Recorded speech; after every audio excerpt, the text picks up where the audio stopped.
Hello, everyone. Welcome to History's Chosen. My name is Sean. Friends, today the United States of America is known all over the world as one of the most developed countries and a global superpower. Any small or big event that happens there attracts the attention of people across the world. But do you know that there was a time when the very existence of the United States of America was in danger? The identity of United itself was questioned, because within the country, a civil war had begun. A civil war means a war that is fought within a country itself, between two groups of the same nation. It can also be called an intrastate war, because it remains limited within the internal boundaries of a country. The main motive of a civil war is either to gain control over a particular region of the country or to oppose the policies of the government. And a similar civil war took place in America. The American Civil War, which lasted from 1861 to 1865, was fought between the loyal northern states of the American Union and 7 southern states. These southern states wanted to separate from the United States of America and form a separate nation called the Confederate States of America.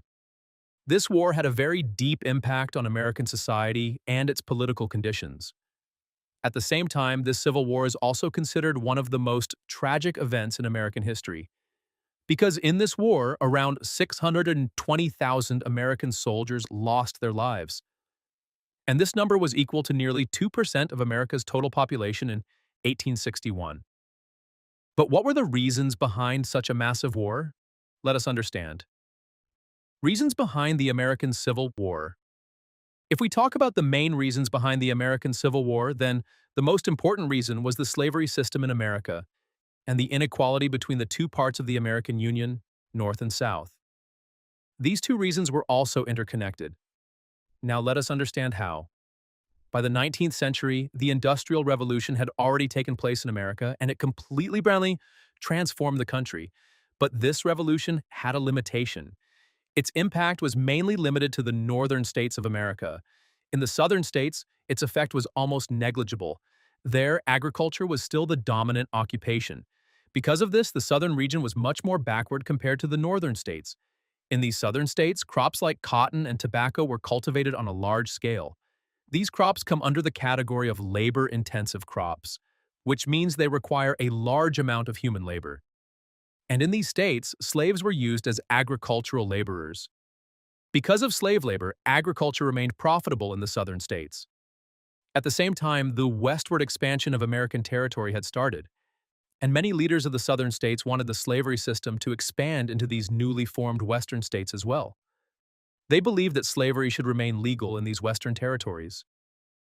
But on the other hand, leaders from the northern states were completely against this idea. They strongly opposed slavery. Because of this, conflict between the North and South started increasing. To stop the expansion of slavery and to protect their rights, African slaves, along with some activists, started anti-slavery movements in the 1830s. Due to this movement, many protests were held against slavery in the northern and western states, and eventually slavery was abolished in those regions.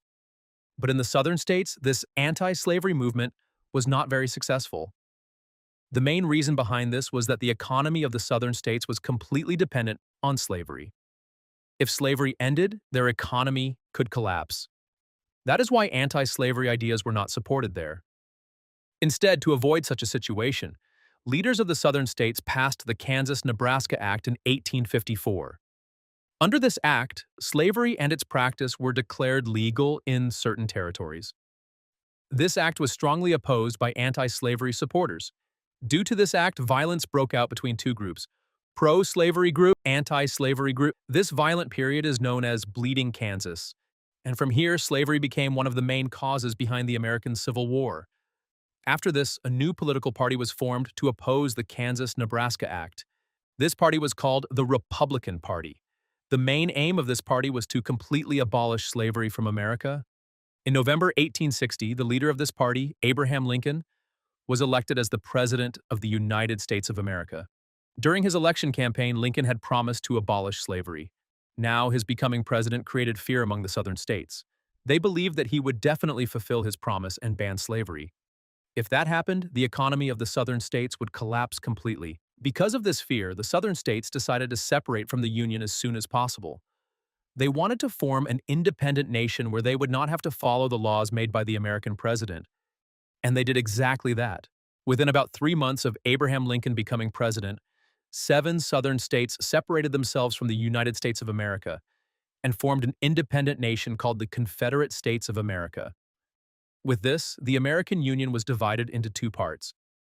Seeing this division was very disappointing for Abraham Lincoln. He wanted to keep the American Union united at any cost. And because of this, the Civil War began in America. On one side was the Union Army, and on the other side were the Confederate forces of the southern states. Main events of the Civil War. The Civil War began when the army of the newly formed Confederate States attacked Fort Sumter in Charleston. After this attack, President Abraham Lincoln ordered the Union Army to defend Fort Sumter. But the Union Army was not successful. On 13 April 1861, the Confederate States captured the fort. After this victory, 4 more southern states joined the Confederacy. After this, the first major battle of the Civil War began, known as the First Battle of Bull Run, on 21 July 1861. The Confederate Army was led by Thomas Jonathan Stonewall Jackson. The Union Army remained on the back foot. Many soldiers lost their lives in this battle. After this battle, both sides realized that the war would be long. Because of this, both armies started large-scale mobilization. After the First Battle of Bull Run, General Winfield Scott, who was the supreme leader of the Union Army, was replaced, and George B. McClellan was appointed as the new leader of the Union Army. On the Confederate side, the army was now led by General Robert E. Lee. The Second Battle of Bull Run began on the 29th August 1862. In this battle as well, the Confederate Army, led by Robert E. Lee, achieved victory. And once again, the Union Army had to face defeat. But even after this defeat, McClellan and his troops did not give up. They learned from their mistakes, reorganized their army, and declared war again against the Confederate States in Maryland on 14th September. This time, the Union Army achieved victory. They successfully pushed the Confederate Army away from Sharpsburg and nearby regions. After this, a new chapter of the Civil War began, the Battle of Sharpsburg on 17th September. This battle is considered one of the most painful and brutal battles of the Civil War, because in this battle, around 69,000 Union soldiers and 52,000 Confederate soldiers lost their lives. Despite such heavy casualties, the Union Army won the battle. They managed to push the Confederate Army away from Virginia and nearby areas. But even after this, the end of the Civil War was not in sight. At this point, President Abraham Lincoln made a strategic move, issuing of Emancipation Proclamation. Under this proclamation, all slaves in the southern states were declared free. This opened the path for them to join the Union Army, and they were also encouraged to do so. Through the Emancipation Proclamation, Lincoln not only gained the support of the slave population, but also strengthened the Union Army. At the same time, he also managed to gain support from the international community. Countries like Britain depended on raw materials from southern states. So there were chances that Britain might support the Confederacy. But since Britain had already abolished slavery in its own country, it could not openly support a pro-slavery side. Because of this, Lincoln successfully turned the Civil War into a pro-slavery versus anti-slavery conflict. As a result, international support shifted towards the Union. After this proclamation, around 186,000 freed slaves joined the Union Army, which made it much stronger. At the same time, since slaves were freed, the economy of the southern states began to collapse. And from here, the beginning of the end of the Civil War started. Ending of the Civil War, a major turning point came when the command of the Union Army was given to Ulysses S. Grant. He trained the Union Army very effectively. By 1863, the Union Army had captured important areas like Vicksburg, Chattanooga. Impressed by his success, Abraham Lincoln appointed Grant as the supreme commander of the Union Army in 1864. After this, Grant began a full-scale invasion of the southern states. He launched attacks on the Confederate Army led by Robert E. Lee in Virginia. These attacks were extremely intense, and thousands of Confederate soldiers lost their lives. Soon after, the Union Army captured the strategic rail center at Petersburg. Gradually, the Union Army captured other important regions such as by 1865. Despite all this, Robert E. Lee and his army did not surrender immediately. On 25 March, they attacked Fort Stedman, which was under Union control. But this attempt also failed. Finally, on 9 April 1865, the Union Army surrounded the Confederate Army near the Appomattox River. With no escape left, the Confederate Army surrendered. This surrender is considered one of the most important moments in American history. However, Abraham Lincoln could not witness this moment. On 14th April, he was assassinated by a Confederate supporter named John Wilkes Booth. After this, General Sherman accepted the surrender of the Confederate Army, and on 26th April 1865, the Civil War officially came to an end. Impact of the Civil War. After the defeat of the Confederacy, the 13th, 14th, and 15th Amendments were added to the American Constitution. Through these amendments, slavery was completely abolished. Citizenship rights were granted.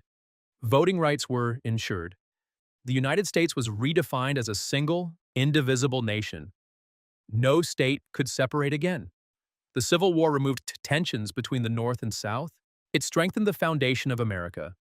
After the abolition of slavery, industrial growth also began in the southern states. Gradually, they started progressing like the northern states. New businesses were established. The government introduced grants and subsidies to promote industrial growth. As a result, prosperity increased across the country, and inequality between North and South reduced. Conclusion. So, friends, this was the story of the American Civil War. A war fought to protect the rights of slaves, preserve the unity of the nation, but no one had imagined that it would become so devastating. This war not only ended slavery, but also laid the foundation for modern America. It made the country stronger, united, and gave a new shape to its constitution. Now, the question is, was war the only solution? Could this issue have been solved peacefully? Could Abraham Lincoln's assassination have been avoided?